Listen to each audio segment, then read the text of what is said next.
Salve, salve galera! Um prazer mais uma vez estar com vocês. Sou o professor Jefferson Fiel e estamos aqui naquele ritmo de estudo para Enem. Não podemos ficar parados, a pandemia está aí, estamos de quarentena, fica em casa e todo esse trabalho é por vocês, com todo carinho que nós preparamos isso. Então, como eu havia prometido, nós já fizemos a parte 1, que é a introdução de conjuntos numéricos voltado ao estudo de diagramas lógicos. Então, se você não assistiu essa aula, eu recomendo dar uma pausa no vídeo, vai lá, assiste a aulinha, depois você continua na sequência com os exercícios que eu vou resolver. Nessa parte 2, galera, nós vamos fazer exercícios. Então, nessa aulinha, eu preparei aqui alguns exercícios para nós trabalharmos a ideia de como resolver exercícios de diagramas lógicos, beleza? Na parte 1 eu já havia feito um modelo, um exemplo de exercício de diagramas. Agora eu vou fazer mais alguns. Então vamos lá.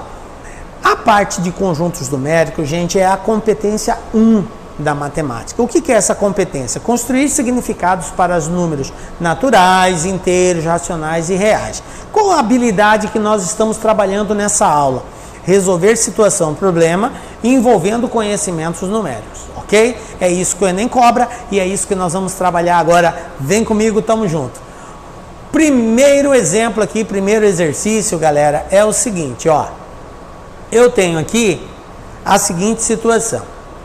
Em uma universidade, são lidos 2 jornais e exatamente 80% dos alunos leem o jornal A e 60% o jornal B.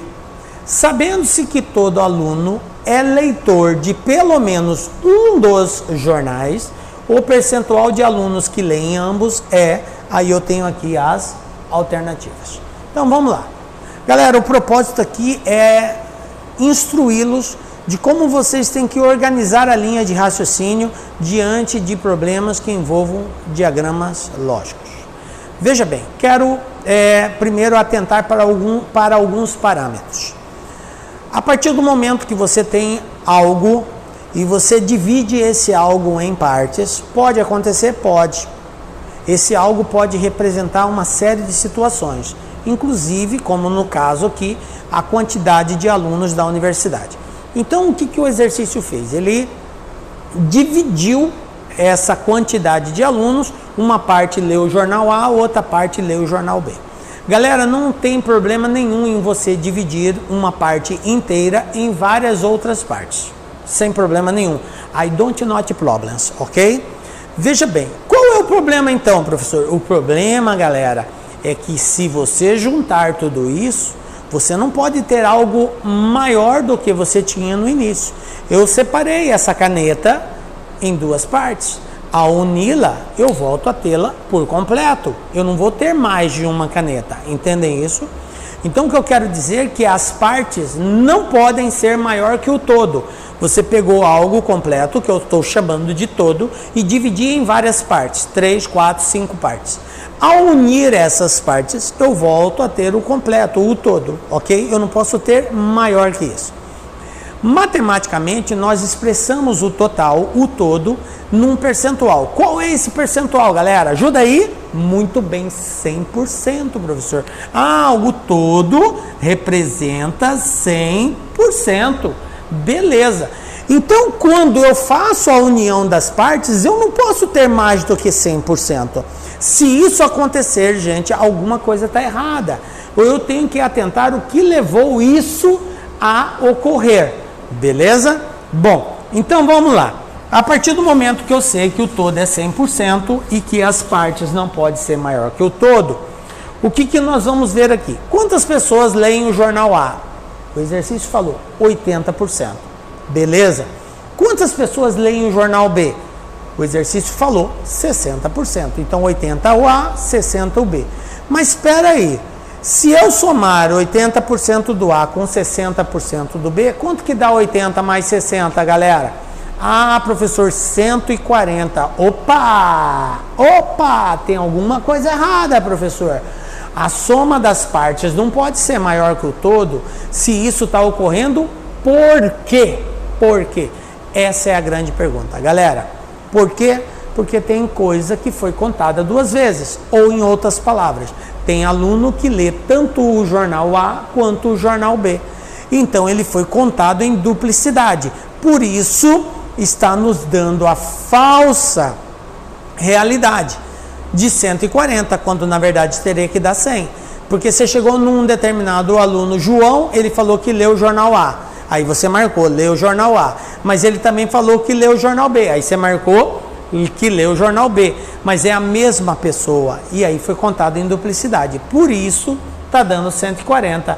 Então ficou muito fácil, professor, para descobrir quantos alunos leem ambos os jornais. É tudo aquilo que passar de 100%. Yes, galera, é isso mesmo, cara. O que passou de 100% é o que lê em ambos. Portanto, se você subtrair de 100, nós vamos ter como resposta 40. Então, quantos alunos leem ambos? 40%. Fica ligado em exercícios desse formato, onde ele pega um todo, divide em partes e depois pede para juntá-los. Aí ele quer saber ou um ou outro ou ambos, ok? Fica esperto. Outro exemplo que eu quero partilhar com vocês, que é uma outra linha de raciocínio, é a seguinte. Numa prova de matemática de 2 questões, 35 alunos acertaram somente uma questão. 31 acertaram a primeira, 8 acertaram as duas e 40 erraram a segunda. Então, o número de alunos que fizeram essa prova foi... Observem, a pergunta é o número total de alunos. Bom, vamos lá. Professor, posso trabalhar com a ideia de diagramas? Pode. Nesse caso aqui até é recomendado. Então, vamos construir diagramas. Quantos diagramas eu construo? A quantidade de diagramas é de acordo com o número de variáveis. Quais são as variáveis? A quantidade de questões. Quantas questões eu tenho? 2. Ele falou que a primeira questão e segunda questão. Então, eu vou construir um diagrama envolvendo as duas questões. Eu vou chamar um lado de questão 1 e vou chamar o outro lado de questão 2. Galera, para nós respondermos isso, eu tenho que primeiro preencher esse diagrama, colocando em cada lugar a sua posição. Lembram que eu falei para vocês, chamei de A, B, C e D na aulinha passada? Vamos recordar? Professor, quem é a posição B? A posição B é a quantidade de pessoas que acertaram tanto a primeira quanto a segunda. É a intersecção. Quem é a posição A? É a diferença de A menos da questão 1 menos a questão 2. Ou seja, são os alunos que acertaram a questão A, mas não acertaram, aliás, a questão 1, mas não acertaram a questão 2, ou seja, só a A. Quem é a posição C? É a questão 2 menos a questão 1, em outras palavras. São alunos que acertaram a questão 2, mas não acertaram a questão 1. E quem é a posição D, professor? D são as que não acertaram nenhuma, nem a primeira e nem a segunda. Beleza? Bom, agora vamos preencher isso. Qual que é a dica? Qual que é o macete que eu dei na aula da parte 1? Galera, começa pelo meio. E o meio é aqui, O B são a quantidade que acertaram as duas. Eu tenho essa informação? Vamos lá?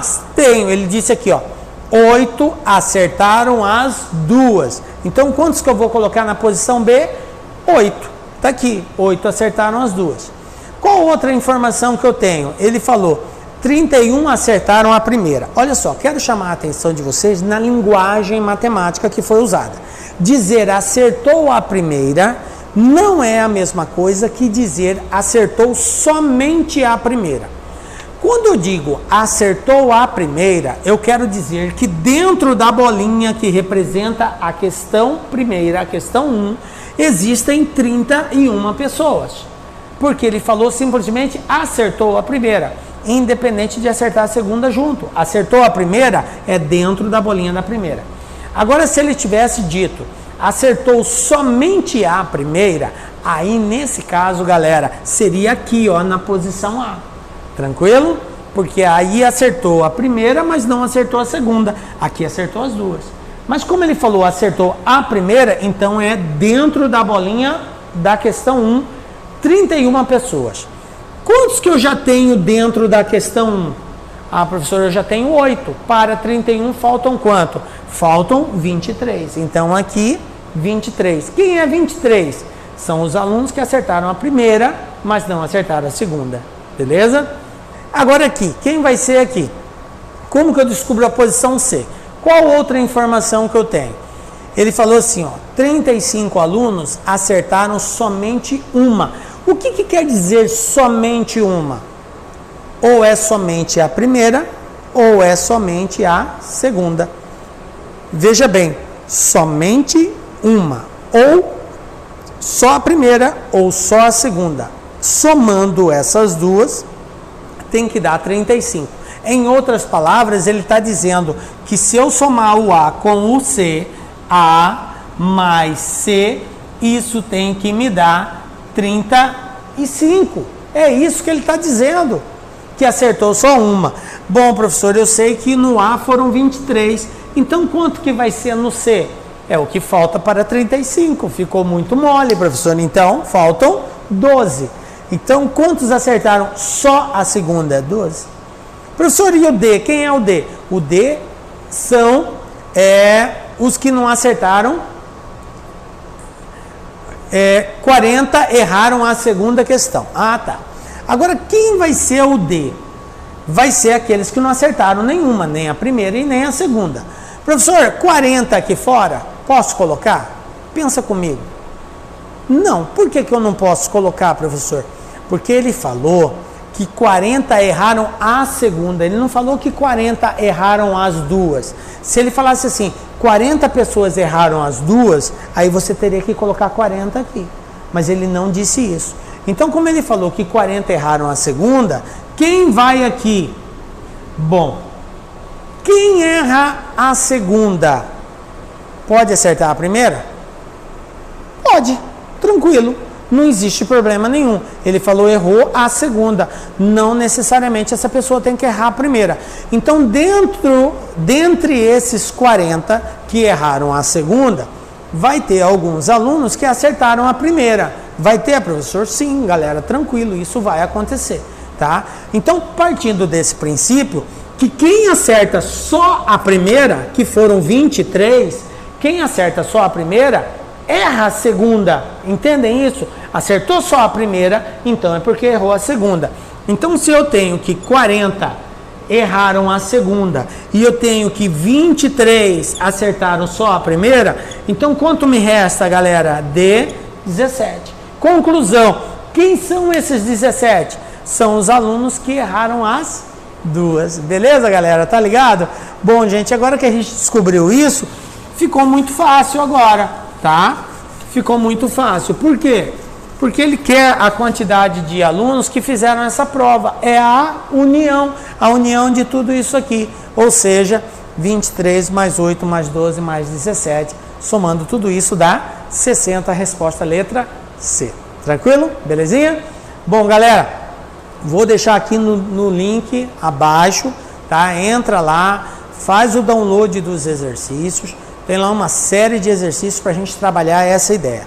Diagramas lógicos é algo muito presente no Enem e não só de forma direta, mas às vezes a gente precisa de usar de diagramas lógicos para encontrar determinadas respostas. Então entra lá, baixa o link e faça os exercícios. Semana que vem eu corrijo esses exercícios e tiro as dúvidas. Se tiverem, pode mandar um WhatsApp perguntando ou mesmo lá nos comentários fazer alguma observação que eu respondo para vocês. Beleza, galera?